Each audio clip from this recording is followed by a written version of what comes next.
Então, galera, nós na aula passada, nós paramos exatamente nesses vídeos aqui, né? Eu estava mostrando para vocês algumas aplicações do centro de massa, né? Só consegue se mexer, só consegue andar se você deixar o seu centro de massa no meio do corpo, né? Em equilíbrio. Quando você joga muita massa para frente, você projeta o seu centro de massa para frente e acaba caindo, né? E tem algumas aplicações aí que mostram isso que você não consegue fazer se você não mover o seu centro de massa, né? E aí nós temos dois tipos de carros para pista e para off-road, né? Para rally. Mesma coisa com moto. Você tem uma moto para pista e você tem uma moto para off-road. Lógico, tem um meio termo, né? Qual é a principal diferença entre um carro de corrida, como esse carro de Fórmula 1, e uma caminhonete, né? Uma caminhonete que você consegue andar nas dunas tranquilamente. Um carro de Fórmula 1, ele é o mais baixo possível, de modo que o centro de massa dele esteja o mais próximo do chão possível. Porque quando esse centro de massa já está próximo do chão, isso dá mais estabilidade ao carro. Nas curvas, permite que ele entre as curvas com maior velocidade, sem capotar. Diferente do que acontece, por exemplo, nas caminhonetes. Caminhonetes não foram feitas para correr. E aí tem um teste da alça, que o cara vem em alta velocidade e fica fazendo zigue-zague nos cones, né? Uma caminhonete foi reprovada nesse teste, não lembro se foi Hilux, qual foi? Mas uma das caminhonetes, em um ano aí, foi reprovada no teste da alça, porque numa caminhonete, o centro de massa, digamos que eu tenho aqui, olhando de frente, tá? Caminhonete, ela é muito alta, o centro de massa dela é num ponto muito alto do chão. Isso faz com que ela tombe muito fácil na hora que for fazer uma curva. É como um martelo virado para cima, né? Em Fórmula 1 é um martelo com a cabeça para baixo, que o centro de massa já está no chão, e uma caminhonete é um martelo virado para cima. Então, qualquer coisinha, se vier muito rápido, ele vai tender a tombar, né? É muito mais fácil que ele capote. Isso também serve para as motos. As motos de pista, elas são mais próximas do chão, mais coladas no chão, centro de massa mais baixo, e as motos para rally, para areia, enfim, elas têm um centro de massa mais alto, elas são mais altas, né? Isso dificulta o centro de massa jogado para cima, para que ela não atole facilmente, né? Já que eu tenho um centro de massa muito mais alto e não encostado no chão. E eu consigo manobrar a moto na areia, né, com mais facilidade. Esse vídeo é fantástico, né? Foi uma corrida de Moto 2 e esse cara tem dois vídeos. Tem um vídeo que o cara anterior a esse, o cara ia cair, não consegue segurar. E tem esse aí que eu achei fantástico. Eu não consegui divulgar no Instagram, porque o Instagram bloqueou, né, direitos autorais. Massa porque o cara consegue evitar uma queda trabalhando apenas o centro de massa, né? Ele viu que ele ia cair, a moto ela vai para o lado, ele rapidamente salta da moto para manter o equilíbrio na moto, né? E retorna depois para cima da moto. Isso é muito, muito, muito fantástico. Não, foi não. Eu acredito que não foi sorte, não, porque já tem outros, como os caras citam no comentário, tiveram outros caras que fizeram já, sabe? Então, acaba sendo meio que servindo de inspiração e os caras fizeram e não conseguiram cair fazendo isso, então eu posso fazer isso também, que pode ser que eu não caia, né? Então o cara acaba. Isso serve de lição, né? Esses acidentes que acontecem com os outros servem de lição para eles também. Aqui, ó, como é que funciona esse brinquedo? O João Bobão, né? O João Bobão, você bate nele, ele volta. Você derruba ele, ele volta. Por que ele volta? Por que ele não fica no chão? É um boneco inflável, né? E aqui, ó, tem um bocado de areia, de modo que o centro de massa desse boneco, ele tá bem aqui, ó. O que acontece? Como o centro de massa dele já está no chão, já está em contato com o chão, não tem como ele cair mais do que isso. O que é cair? É levar o seu centro de massa para o chão. Mas esse cara, ele já está no chão. Então, como é que eu vou cair mais do que isso? Não tem como eu cair mais do que isso. E é por isso que ele fica sempre voltando e retornando à posição original. Porque é bem mais leve, a parte de cima é inflável, né? Então, quando ele bate, ele consegue retornar. Mas o básico dele não cair é porque o centro de massa dele já está no chão. E não tem como ele cair mais do que isso. Compreendem? Esse prédio aqui, ó, é lá em Abu Dhabi, tá? Capital Gate. Ele é bem inclinado, e ele não cai. É loucura esse prédio, né? Ele tem inclinação de 18 graus para oeste. Olha aqui como ele é inclinado. E recentemente eu vi um outro prédio, esqueci de pegar a imagem. Ele tem 35 andares. E aí, como é que ele consegue não cair, não tombar, né? Mesma coisa, né? Do João Bobão. O centro de massa dele já está lá embaixo. Ele foi construído de modo que ele está todo interligado, né? Com a malha de aço, de modo que a parte de baixo ela é muito, muito, muito pesada. Então, o centro de massa desse prédio ele já está aqui embaixo, como o João Bobão. É por isso que ele não cai. Mas é fantástica essa arquitetura aí. Os caras ali, eles são de outro mundo, né? Os caras de... O que eles estão fazendo em Abu Dhabi, o que eles fizeram, coisa de outro mundo, naquela região toda, né? Até aqui, tudo bem? Dúvidas? Perguntas?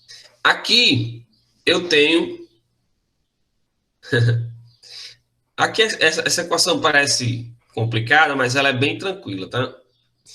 É para você calcular o centro de massa de um corpo, na verdade, de dois corpos que estejam em equilíbrio. E eu digo, calcula o centro de massa desses dois corpos. É bem tranquilo, olha só. Suponha que eu tenha dois passarinhos. E aí eu quero calcular o centro de massa desses passarinhos. Ou, quando um garçom vai levar a garrafa de bebida e os copos. Normalmente ele bota a garrafa de bebida. Se for uma garrafa de bebida e vários copos, ele vai botar a garrafa de bebida no meio e os copos ao redor. E onde é que ele vai botar a mão? Ele vai botar a mão onde está o centro de massa desse sistema, que provavelmente está, se os copos estão vazios, na garrafa. Então ele bota a mão embaixo da garrafa. Quando um garçom de restaurante que vai levando vários pratos, né, na mão, e aí as pessoas começam a tirar os pratos, ou quando você está na festa de aniversário, com a bandeja cheia de refrigerante, e as pessoas vão tirando os copos, o centro de massa ele vai mudando. Se você não mexer a sua mão, os copos ficarem em posições diferentes, pode ser que tombe a sua bandeja. Então, eu tenho como calcular, olhando, você vai saber mais ou menos onde está o centro de massa e vai apoiar a sua mão ali, mas eu tenho como calcular isso. Então, como é que eu faço aqui? Ó? Eu tenho dois passarinhos, eu vou considerar que um deles, eu vou fazer um plano cartesiano aqui, ó. Eu vou considerar que um deles está exatamente no meu ponto zero do meu plano cartesiano, na minha origem.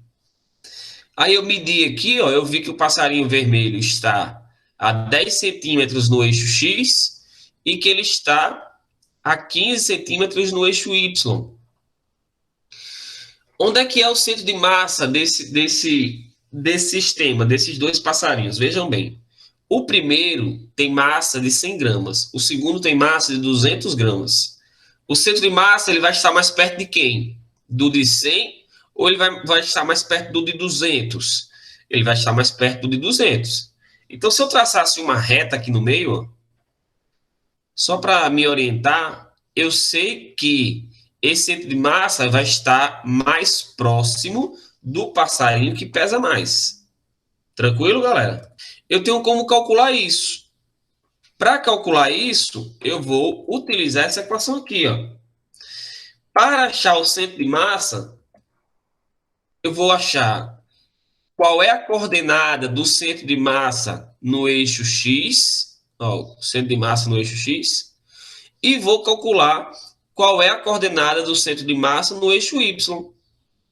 Então, no eixo X, ó, eu vou fazer X do passarinho 1 vezes a massa do passarinho 1 mais X do passarinho 2 vezes a massa do passarinho 2 sobre, tá aqui, ó, X do passarinho 1 vezes massa do passarinho 2, massa do passarinho 1, X do passarinho 2, massa do passarinho 2, dividido por massa do passarinho 1 mais massa do passarinho 2. Deixa eu só ver se é mais ou se é menos, né? Mais.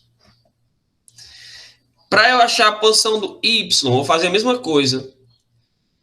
Y do passarinho 1 vezes a massa dele, Y do passarinho 2 vezes a massa dele, dividido pela massa de 1 mais a massa de 2. Ok? Vamos substituir os valores aqui para a gente achar. Aqui eu tenho o X do centro de massa vai ser X do passarinho 1, 0. Então, isso aqui é dar 0, né? 0 vezes 100, 0. X do passarinho 2, 10 centímetros. Massa do passarinho 2, 200. Sobre 100 mais 200, 300. Então, eu tenho aqui, ó, que o centro de massa para o eixo X vai ser 2.000 dividido por 300. Isso aqui vai dar 20 dividido por 3, que vai dar 6,6, né? 6,6. Quase 7 aqui vai dar, né? Vou botar aqui 6,7. Então, o eixo X, ó, eu já descobri que está numa posição 6,7. Agora eu vou calcular esse aqui, ó, o Y. Vem para cá. Y no centro de massa, mesma coisa. O Y no passarinho 1 é 0. Então, aqui fica 15 vezes 200 sobre 100 mais 200. Y do centro de massa vai ser 15 vezes 2, 30. Repete 2 zeros. Aqui eu tenho 300. Bichão, bichão, vai dar 10 centímetros. Então, aqui, ó, vale 10 centímetros. Achei a posição do centro de massa. Dúvidas? Perguntas? Até aqui. Dúvidas? Ótimo. Perfeito. É bem tranquilo. A conta parece ser assustadora, mas não é não. Então, achei aqui, ó.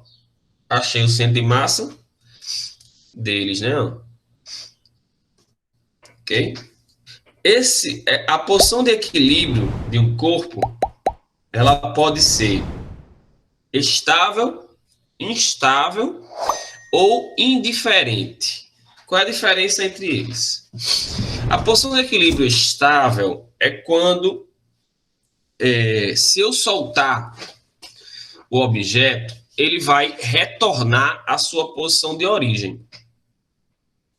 Então, se eu soltar essa bolinha na primeira posição aqui, ó, independente de onde eu soltar ela, sua posição de origem, não, sua posição de equilíbrio, essa bolinha vai oscilar e vai retornar à sua posição de equilíbrio. É uma posição de equilíbrio chamada estável. Independente de como eu solto ela, ela sempre vai retornar. A posição de equilíbrio instável é uma posição mais delicada. A qualquer momento ela pode cair dali, né? Ela não está em estabilidade. Então ali ela está no topo do morrozinho, né? Qualquer ventinho, qualquer coisa que bater, ela pode cair. Então é um equilíbrio instável.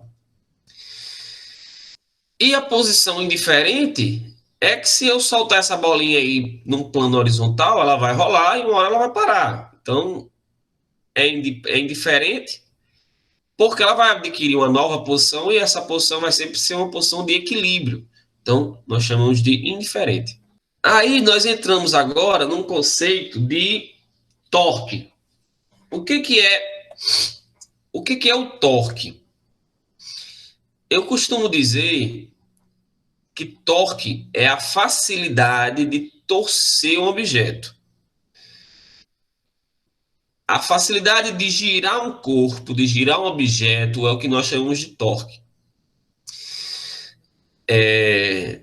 Muita gente acaba confundindo, porque não é um conceito tão simples da gente explicar, mas na prática ele é muito mais fácil.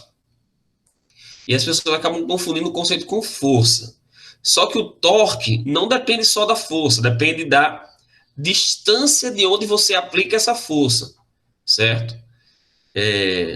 Quando você não está conseguindo soltar um parafuso, não sei se vocês já viram alguém trocando a roda de um carro, desparafusando a roda de um carro, que furou o pneu ou alguma coisa do tipo. Se o parafuso tiver muito duro, o que ele faz? Vocês já viram a pessoa usando alguma coisa para ajudar a soltar o parafuso, sem ser ficar pulando em cima da chave, tá? Vocês já viram alguém tentar soltar o parafuso usando alguma coisa, alguma ferramenta, alguma coisa? Quando não está soltando, a gente usa chamada mão de força. Você tá lá a chave,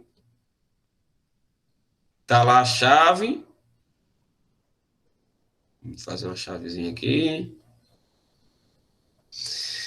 E aí ficou muito dura a porca do carro lá e não quer sair. Então o que é que o cara faz? O cara vem com um cano bem grande e coloca esse cano aqui, ó. Aí nós fazemos o que chamamos de mão de força.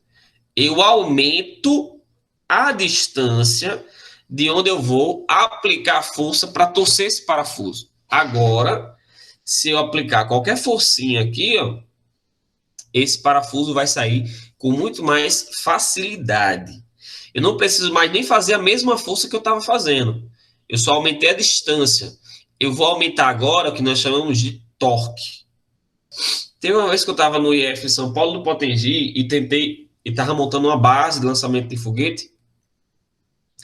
E aí eu colei a parte errada, né? E aí eu não queria perder aquele cano, porque, enfim, não tinha outro. Aí tinha um rapaz da obra lá, eu fui lá no rapaz da obra, disse, rapaz, eu colei aqui, não tô conseguindo soltar, bicho, não consegue soltar não? Ele disse, deixa eu ver. Aí botou um ferro do tamanho dele na boquinha do cano, era um T. Era um cano, era um T aqui, que eu tinha colado, já tinha tentado de tudo para soltar esse, é horrível, cola de cano é imoral. E aí eu tinha colado esse cano aqui, ó, e não era para ter colado.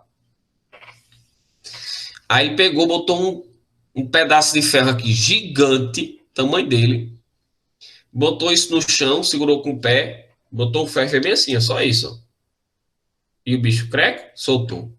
Rapaz, não acredito não, bicho. Eu tava com a mão vermelha, já, de tanto tentar torcer aquele bicho, girar, e minha mão tava ardendo. E o cara botou, fez uma mão de força enorme, botou bem pouquinha força e torceu esse cano, né? Botou um torque grande, bem legal.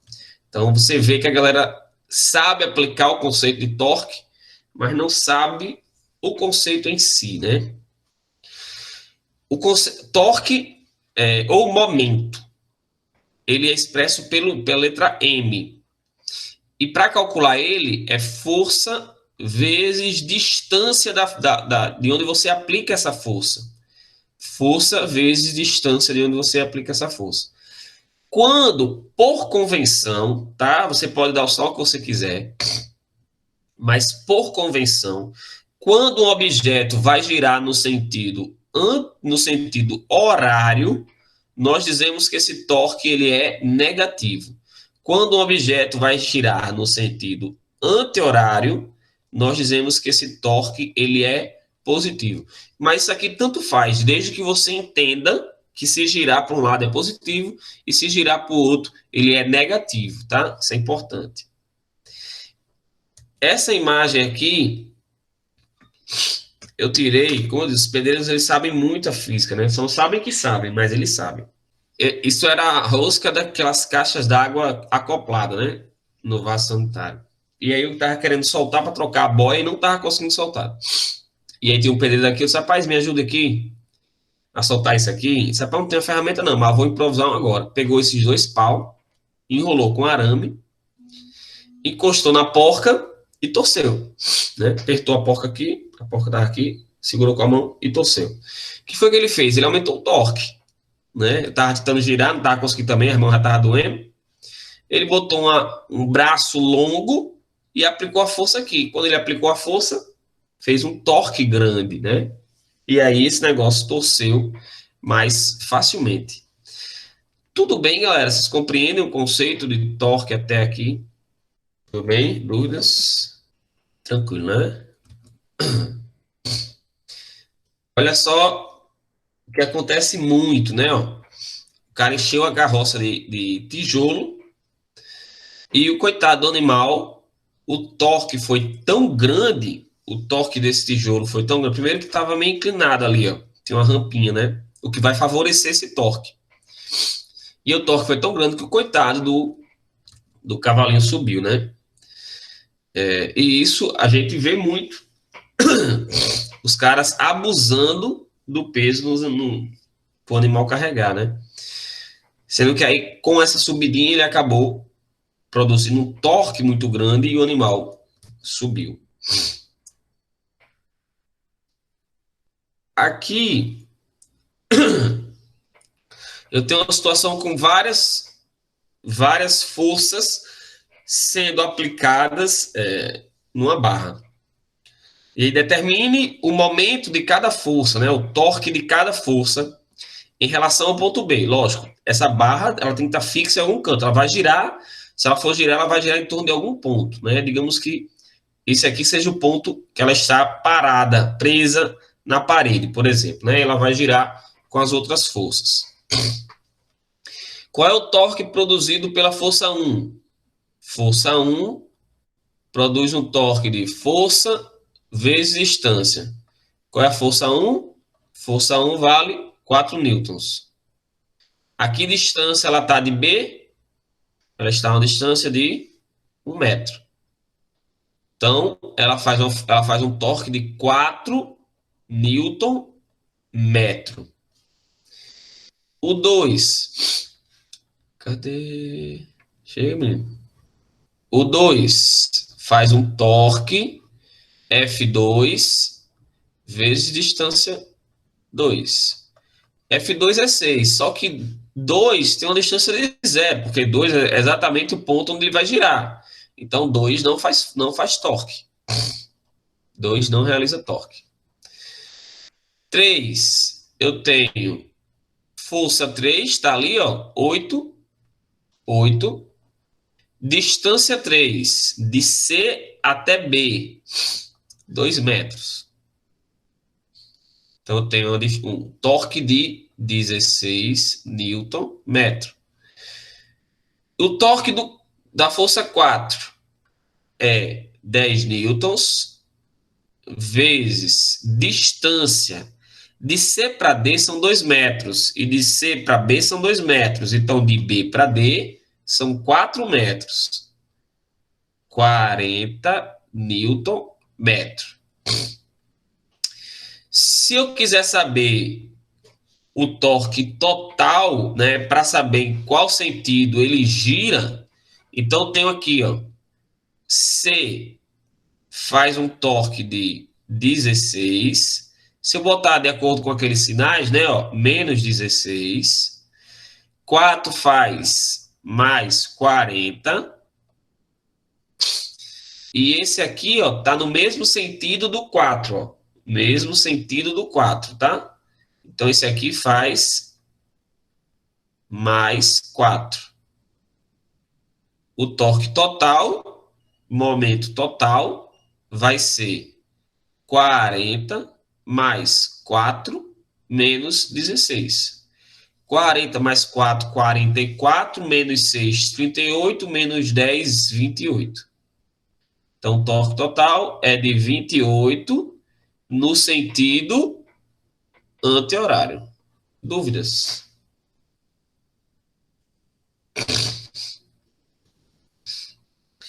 Ficou zero porque é o ponto onde ele vai girar, Ana Beatriz, né? Não tem como ele fazer força no ponto onde ele vai girar. Ele fazer torque no ponto onde ele vai girar. Ali é o ponto que está preso na parede. A distância é zero ali. Ok? Mais alguma pergunta? Eu tenho sistema binário, né? Quando eu faço força em duas extremidades, como o volante de um carro. Você faz força como um saca-rolha, você faz força dos dois lados. Como essa primeira chave, onde você faz força dos dois lados. O torque, eu vou calcular dois torques ali, né? Para cada uma das forças. E elas vão se somar, porque o sentido de rotação é o mesmo. Ó, o sentido de rotação é o mesmo. Volta. E a resultante das forças em um sistema binário é nula, tá? A força resultante em um sistema binário é nula, porque essa força ela não consegue deslocar o objeto, ela só consegue realizar um torque sobre ele, tá certo? Olha aqui. Ao extrair uma porca que prende a roda de um carro, um homem aplica forças de intensidade 4 newtons com as duas mãos numa chave de roda, mantendo as mãos a 50 centímetros uma da outra. Determine o momento aplicado pelo homem. Ó, ele vai fazer força desse lado e força desse lado. Elas estão a 50 centímetros uma da outra. Então, aqui eu tenho ó, 25 centímetros e aqui eu tenho 25 centímetros. Ou você faz essa conta calculando o momento de cada um e somando, ou você faz essa conta considerando que um deles é o ponto fixo, né? A distância total não é de 50 centímetros entre as mãos, então você considera que um desses pontos é o fixo e calcula só para o outro, como eu fiz aqui, ó. Força aplicada 4 newtons vezes distância de 50 centímetros. Se eu quisesse calcular de cada uma, momento da força 1 vai ser F1 vezes D. 0,25 vezes. Errei. 4 vezes 0,25, né? 4 vezes 0,25. Que vai dar 25 centavos, mais 25, mais 25, mais 25, que é R$1, né? Vai me dar aqui, ó, 1 Newton metro. Se eu fizer a mesma conta para a força 2, também vai dar 1 Newton metro. Logo, o torque total, o momento total, vai ser 2 Newton metro. Que é a mesma coisa de eu ter feito uma conta só para uma distância de 50 centímetros. Ok? Como você sabe, está horário ou tem horário, Maria? Você vai olhar aqui a força. Essa força está para cima. Esse sentido aqui, ó. Qual é o sentido do relógio, do ponteiro dos relógios? Ó? O ponteiro do relógio, ele não é assim, ó. Ele começa aqui e vai para lá, né? Ó. Isso aqui é sentido horário, ó. Isso aqui é sentido horário. Aqui ele está ao contrário do relógio, sentido anti-horário. Dá para entender ou não? Certo? Beleza. Mais alguém? Uma dúvida? Olha aqui, né? Patrão, o caminhão acabou de virar um transformer, né? O cara tá no mesma coisa do cavalinho. Tá com a carga muito pesada atrás e numa ladeira, né, na posição inclinada, o que favoreceu o torque. Na hora que ele tentou erguer essa caçamba de entulhos, né, o caminhão recebeu um torque muito grande na ponta, ó, e acabou torcendo. Olha o motorista onde é que tá. Show! Muito massa essa imagem, cara. Não aguentei. Olha só. Para abrir uma porta, você aplica a sua maçaneta colocada na distância D da dobradiça, uma força F. Para obter o mesmo efeito, o módulo da força que você deve aplicar em uma maçaneta colocada a distância D sobre 2 desta mesma porta é: se ao invés da dobradiça ser da maçaneta ser colocada aqui, fosse colocada aqui no meio, eu precisaria fazer mais força ou menos força para abrir essa porta? Vocês já tentaram abrir a porta? Normalmente ela tem a maçaneta na outra extremidade da dobradiça. Mas já tentaram fechar a porta pegando no cantinho dela aqui? Eu acredito que você já deve ter tentado fazer isso. Eu já tentei fazer muitas vezes isso, né? De ficar tentando puxar, fechar a porta pelo cantinho aqui. É muito difícil. Você tem que fazer muita força, Gustavo, muita, né? Então aí, para conseguir fechar essa porta, eu vou ter que fechar, eu tenho que fazer muito mais força do que o normal. Se eu diminuir a distância na metade, então eu tenho que fazer o dobro de força, né? Ó, momento é força vezes distância. Para conseguir manter esse momento o mesmo, para que o momento seja o mesmo, para que o torque seja o mesmo, né? Ó, o momento antes e depois seja o mesmo, vou fazer isso aqui, ó. A força 1 é a que eu fazia. Distância 1 é a normal. A nova força que eu preciso fazer e a distância 2, que é metade da distância 1. Se eu fizer um meio pelos extremos aqui, eu vou ter que F2 é o dobro de F1, né? Para conseguir o mesmo efeito, eu tenho que ter o dobro de força. Em alguns manuais de carro e moto, vem dizendo qual é o torque que você tem que aplicar na porca para que você não aperte demais a porca e não danifique. Porque se você ficar apertando demais, quando o cara vai trocar uma roda, e aí tem jeito que, além de apertar, a porca ainda fica pulando em cima da chave para apertar mais ainda. Isso é errado. Porque você está botando um torque muito grande naquela porca e você pode acabar remoendo o parafuso, né? Lá dentro, o parafuso pode acabar girando, perde a rosca, e aí vai ser mais complicado para você, né? E até para soltar depois também é mais difícil. Então, existe um torquímetro, né? Que ele vai medir o torque aplicado naquela porca. E aí, alguns manuais de instrução, eles vêm dizendo, vêm orientando qual é o máximo de torque que você pode aplicar naquela porca sem danificá-la. Então, digamos aqui, ó, que no manual de uma moto, venha dizendo que o torque máximo aplicado é de 60 Nm. Qual é a força que o rapaz tem que fazer para soltar essa porca? Sabendo que a chave é de 20 centímetros, ó, qual é o torque que ele tem que produzir aqui? Qual é a força que ele tem que apertar ali? Desculpa.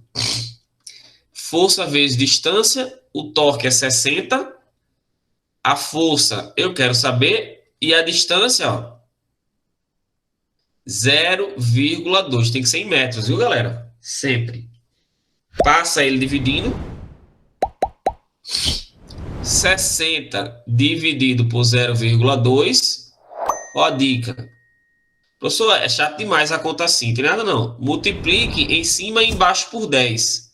Aí sua conta vai ficar assim, ó. 600 dividido por 2. 600 dividido por 2, 300. Então ele tem que fazer um torque de uma força de 300 newtons para conseguir soltar ou apertar esse parafuso. Ok, galera? Até aqui, dúvidas? Até aqui é muita coisa para a gente falar. Condições de equilíbrio para um corpo extenso, né? Um corpo extenso está em equilíbrio quando a soma das forças que agem sobre ele é zero. E aí, princípio da inércia, né? Se a restante das forças for igual a zero, ou ele está em repouso, ou ele está com velocidade constante. São situações de equilíbrio. Ou a segunda situação de equilíbrio é quando a soma dos torques que atuam em um objeto é nula, né? É zero. E aí eu não vou conseguir ter rotação no meu objeto, tá? Quando a soma das forças é igual a zero, o objeto não se move. Quando a soma dos torques é igual a zero, o objeto ele não gira, tá? Ele não rotaciona.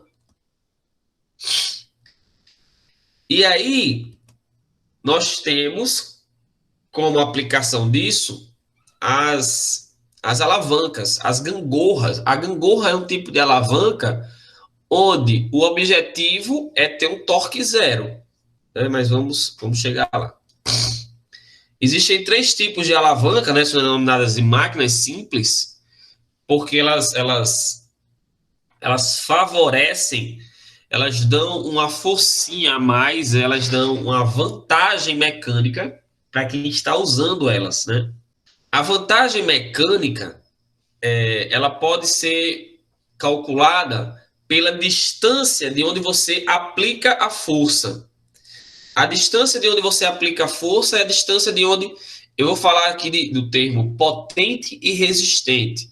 Potente é a força que eu estou fazendo e resistente é a força que se opõe à minha, tá?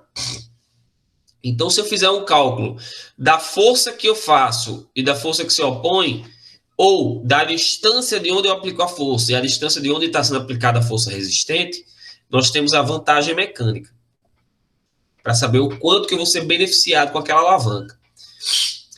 Existem três tipos de alavancas, tá? Vocês vão ver que o nome delas depende de quem está no meio. Ó, inter é sempre inter. Inter de quem está no meio. Quem está no meio é o ponto fixo. Então, ela é uma interfixa. Gangorra é uma interfixa. O ponto fixo está no meio. E aí, ó, alguém senta numa ponta, alguém senta na outra. Se os torques aplicados aqui, ó, se o torque que eu aplico aqui for igual ao torque que o meu amigo aplica aqui, esse objeto vai ter um torque total zero, ele vai permanecer parado, em repouso, em equilíbrio. Quando eu tenho algum menino mais pesado do que o outro, com certeza vocês já devem ter brincado de gangorra na vida e devem ter brincado com alguém mais pesado. Se eu pegar um menino pesado e um menino mais leve, botar aqui um menino levinho e do outro lado eu vou botar um menino pesado. Tem alguma diferença de onde esses meninos devam se sentar para a gente conseguir brincar na balança direitinho? Vocês acham? Os dois sentam nas posições normalmente ou eu modifico a posição desses meninos para conseguir brincar direitinho? Quem já brincou com alguém mais pesado para tentar encontrar um equilíbrio? O que é que tem que fazer? Vocês estão muito devagar hoje, viu, galera? Vão dizer que nunca brincaram de gangorra agora. Nunca tentaram. Bota o pesado mais pro meio. Perfeito, Gustavo. O que faz diferente? O que tem de diferente em botar o mais pesado pro meio? Para o meio não, mais para o meio, né? Se eu colocar o menino mais pesado para cá, ó, preste atenção. Ele agora está aplicando a força dele numa distância menor. O outro menino tem a mesma massa, é mais magrinho, só que ele está aplicando numa distância maior. Então, o torque que ele faz acaba sendo favorecido por uma distância maior. Então, esse aqui, ele tem mais massa, ele vai ter mais força, mas ele vai ter menos distância. Esse aqui, ele tem menos força, mas ele vai ter mais distância, para que isso se compense e eu tenha o mesmo torque aplicado. Muito bem. Uma tesoura é uma alavanca interfixa. O ponto fixo está no meio. Eu faço força nessa ponta, o torque, e essa extremidade onde eu vou cortar vai encontrar a resistência para conseguir cortar. Só um minutinho. Vamos à outra. Interresistente. Interresistente. Quem está no meio é a força resistente. Então, ó, carrinho de mão. Eu faço força potente em uma das partes aqui das extremidades. A outra extremidade é o ponto fixo no qual o carrinho de mão vai girar. E o que eu colocar aqui no meio, ó, vai ser a minha força resistente, que tenta fazer um torque no sentido contrário ao meu. A ideia é que esses torques se equilibrem para o carrinho de mão não ficar girando, né? Um espremedor de alho, um quebra-nozes, um descaroçador de azeitona. A parte fixa está aqui. Eu vou fazer uma força na extremidade e a força que está no meio é a resistente, é a que está tentando se opor ao torque que eu aplico. Um abridor de garrafa, a parte fixa está na ponta, eu faço força para cima e, ao mesmo tempo, quando você faz força para cima, você também está aplicando uma força aqui para baixo, um torque para baixo, só que o seu tem que vencer para você conseguir girar esse objeto. E interpotente. Interpotente, a força que está no meio é a força potente, é a força que eu faço. Uma vassoura, ela é uma alavanca interpotente. Eu seguro a vassoura aqui no meio, ó, a minha mão de cima, ela é fixa. Quem faz força é a minha mão do meio, que é a força potente. E a vassoura lá embaixo, que está encostando no chão, é a resistente. Cortador de unha, né? Todas essas são exemplos de forças, de alavancas interpotente. Aqui era para calcular o torque total, né, aplicado aí, ó, em relação a um ponto determina o torque total. E aí você faz o torque de cada um deles e soma, né? E você vai ver para onde ele vai girar. Olha aqui. O menino pesa 200 newtons. Caminha sobre uma viga de peso 600 newtons. Então, observação. Se a questão falar que a barra pesa, né, se ela não disser que a barra pesa, então você desconsidera a massa dela. Mas se ela disser que a barra pesa, essa barra aqui, ó, retinha e grandona, o centro de massa dela é exatamente no meio. Ó. Então, vai danado. Em uma barra, nessa barra aí, o centro de massa, os 600 newtons de peso vão estar exatamente no meio, tá bom? Então, vou botar aqui, ó, no meio. Peso da barra. Peso da barra. Da viga, né? Que ele chamou viga. Peso da viga. Como ele caminha para a direita, é possível prever que ela rodará em torno do ponto B. A distância de B em que tal fato acontece em metros é... Essa viga, ela vai girar em torno de B.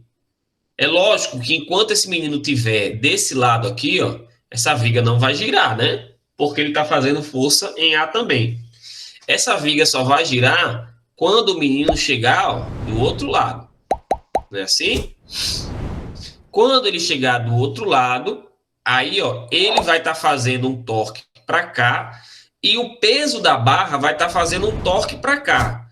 Se o torque que ele faz for maior do que o torque do peso da barra, aí a barra gira. Que distância é essa? Então, para que a barra permaneça em equilíbrio, eu tenho que ter o torque total igual a zero. Torque de um lado igual a torque do outro. Tranquilo? Aí eu tenho aqui, ó, momento do lado do menino, mais momento, do lado do menino tá aqui, momento da barra, tudo igual a zero. Momento da barra, da viga, mais momento do menino, tem que ser igual a zero. Momento da viga é o peso da viga vezes distância do centro de massa. Peso do menino vezes distância do centro de massa, igual a zero. Aqui eu tenho... Eu posso botar um sinal de negativo se eu não soubesse que o menino iria virar essa barra quando está do outro lado. Eu ia fazer a conta aqui normal e vou encontrar um sinal negativo. Se eu encontrar um sinal negativo, eu estou dizendo que o sinal é contrário, o torque é contrário ao torque que a barra está fazendo. Mas eu já sei que esse menino está do outro lado, tá certo?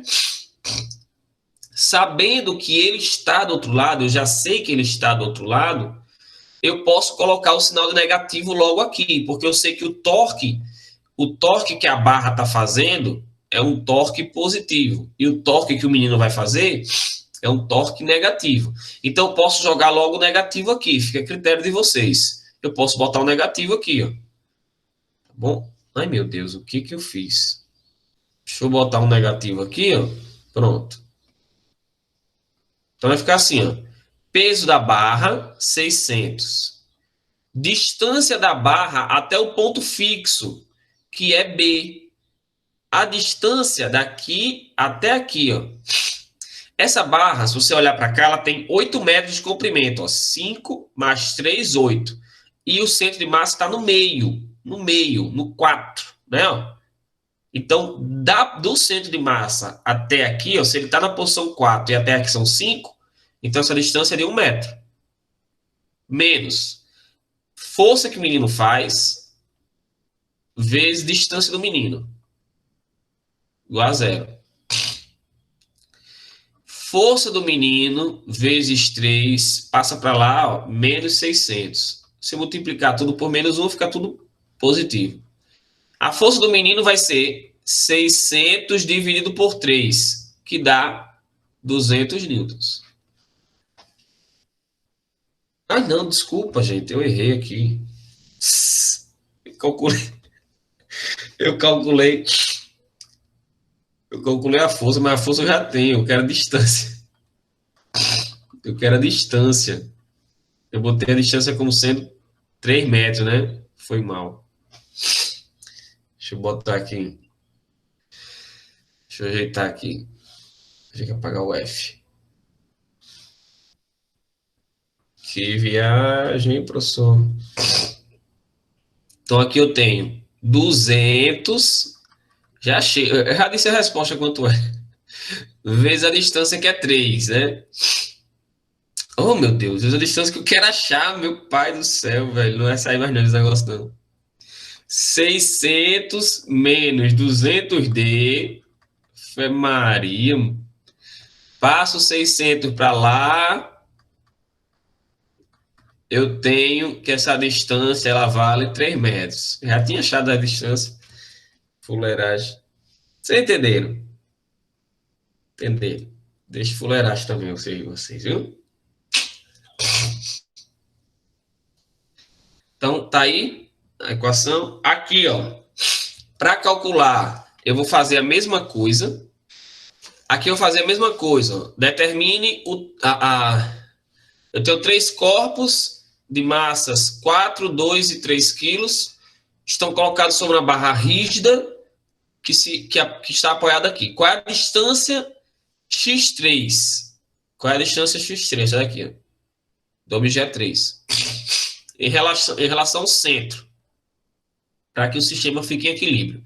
Então, eu tenho esse cara fazendo torque para cá, esse cara para cá e esse cara para cá. Então, esses dois são negativos. Professor, eu quero dar o contrário, o sinal. Não tem nada não, bota o sinal ao contrário. A questão é sua, tá? E aí você faz do jeito que você achar melhor. Eu tenho aqui, ó, torque do objeto 1 menos, eu posso botar assim logo, ó, do objeto 2 menos do objeto 3. Posso colocar assim, se quiser. Se não quiser, você bota tudo positivo, que depois você vai descobrir um sinal negativo, né? Não tem problema. Igual a zero. Então, tenho força vezes distância. Vou botar bem devagarinho aqui, né? Para a galera acompanhar. F2D2, F3D3 igual a zero. F1, lembre, força é força. Aqui é força, tá? Não é a massa. Essa força é a força peso, que é massa vezes gravidade. Então, se é 4 vezes 10, 40. 40 vezes, olha a distância, 10 metros, menos força do 2, 3 vezes 10, 30. 30. Vezes distância do 2, 10. Menos F3, 20. Vezes distância de 3, eu quero saber. Igual a zero. Aqui eu tenho 400 menos 300 menos 20D. Igual a zero. Isso aqui vai dar 100 menos 20D3. Eu passo o 100 para o outro lado. 20D3 igual a menos 100. Vai passar dividindo. Então, eu tenho D3 igual a 10 dividido por 2. Posso multiplicar tudo por menos 1, tá, galera? Vocês estão acompanhando esse menos 1 aqui, para não ter que fazer devagarinho e tal, já botei direto, tá?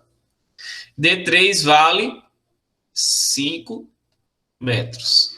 Dúvidas? Perguntas? Vou mostrar uma coisa aqui a vocês rapidinho.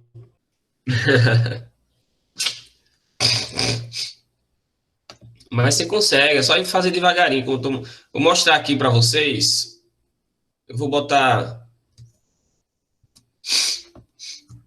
aqui, ó, um link para vocês, que é, depois vocês acessem logo, né, para ficar salvo aí. Que é um simulador, né? FET Colorado. E esse simulador, eu posso brincar aqui com a balança. Ó, eu vou logo pro jogo, que a gente tá com pouco tempo. Vamos pro nível 1. Eu vou, para conseguir equilibrar essa barra, ó, eu vou pegar esse pezinho e colocar nesta posição. Vou conferir, deu certo, beleza? Próximo. Eu tenho agora, do jeito que tá aqui, ó, vai pender para qual lado? Ou vai ficar em equilíbrio? Como eles estão nas mesmas marcas, esse aqui pesa mais, o torque feito por ele vai ser maior. Para manter esse objeto aqui em equilíbrio, onde é que eu tenho que botar esses 10 quilos? Se eu botar na mesma posição, ele vai ficar em equilíbrio? Não vai, né? Se eu botar, eu posso brincar aqui, tá? De régua, botar a marca, não botar nada. Se ele pesa mais, para conseguir fazer o equilíbrio, eu tenho que colocá-lo numa posição menor. Se é o dobro da massa, eu vou botar na metade da distância. Tá vendo? Eu tenho um objeto, determinada massa aqui, ó, que eu não sei quanto é. Eu vou colocar o meu pezinho aqui, ó, mais torque. Muito torque. Opa, olha, achei o equilíbrio. Achei o equilíbrio. Então, ele pesa a mesma coisa. Se está na mesma posição, ele pesa a mesma coisa. Ai, meu filho.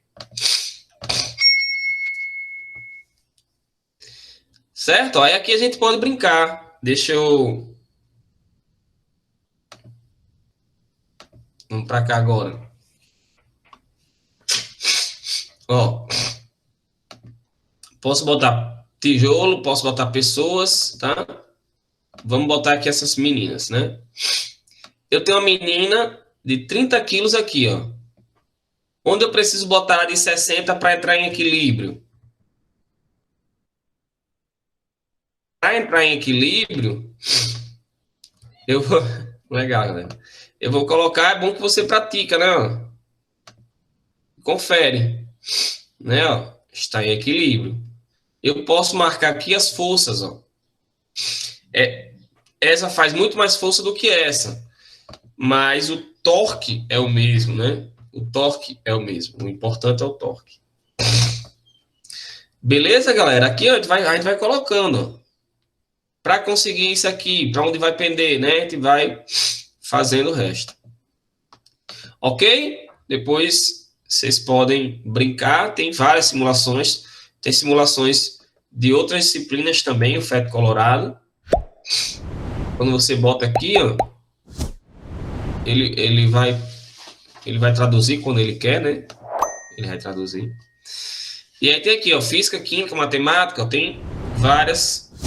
Eu não boto muito porque às vezes tem umas que não são tão legais para eu estar parando a aula para mostrar, mas vocês irem conhecer por curiosidade, tá? Como de força também não. Beleza? E aí depois vocês podem brincar e testar um pouquinho. Ok, galera? Então, o que eu tinha para hoje era isso. E aí já tem atividade. Valeu! Um beijo, cheiro no coração. Tchau.